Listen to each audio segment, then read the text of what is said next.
Welcome, Ukraine War Update today. Russian forces have stepped up fighting in southern Ukraine's Zaporizhia region, claiming they have captured a village. Fighting has sharply increased in the southern Ukrainian region of Zaporizhia, where the front has been largely stagnant for months, a senior Moscow-installed official in the area said on Friday. In the direction of Zaporizhia, the intensity of military activity has sharply increased, the official, Vladimir Rogov, said on the Telegram social media platform. Both Rogov and the Russian army said Moscow's forces had seized the village of Lobkov, some 50 kilometers, 30 miles, south of the Ukrainian-held regional capital also called Zaporizhia. According to Rogov, Russian forces had fired at Ukrainian positions with tanks, mortar and artillery in a dozen villages in the region. He had also announced a local offensive near the town of Orikhiv a day earlier. The Ukrainian army did not confirm the Russian claims, but said that more than 20 settlements in the region had been attacked. The front in southern Ukraine has been considerably quieter recently than the east, with Moscow withdrawing from the major city of Kherson in November. Also on Friday, Russia said it had captured a hamlet Klishchivka near the town of Bakhmut, now the epicenter of fighting between Kiev and Moscow's forces. Klishchivka, which had an estimated population of around 500 people before Moscow sent troops to Ukraine, lies southwest of Bakhmut, suggesting Russian forces were attempting to encircle the town. The U.S. will be imposing additional sanctions against Russian private military company, the Wagner Group.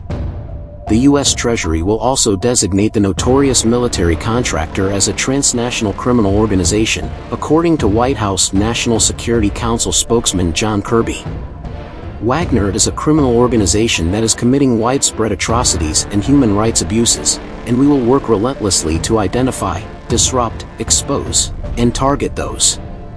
Assisting Wagner, Kirby said during a White House briefing. Wagner has some 50,000 personnel fighting in Ukraine, including 10,000 contractors and 40,000 convicts that it has recruited from prisons, according to a U.S. assessment. Inspections of Ukrainian grain ships have since October. Inspections of ships carrying Ukrainian grain and other food exports have slowed to half their peak rate under a UN-brokered wartime agreement, creating backlogs in vessels meant to carry supplies to developing nations where people are going hungry, United Nations and Ukrainian officials say. As the grain initiative got rolling in August, only 4.1 inspections of ships both heading to and leaving Ukraine took place each day on average, according to data from the Joint Coordination Center in Istanbul. In September, inspections jumped to 10.4 per day, then a peak rate of 10.6 in October. Since then, it's been downhill, 7.3 in November, 6.5 in December and 5.3 so far in January.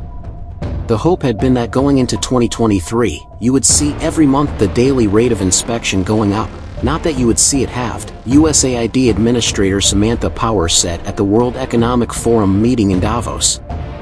More than 100 vessels are waiting in the waters off Turkey either for inspection or for their applications to participate to clear, with the waiting time of vessels between application and inspection averaging 21 days in the last 2 weeks, according to the UN.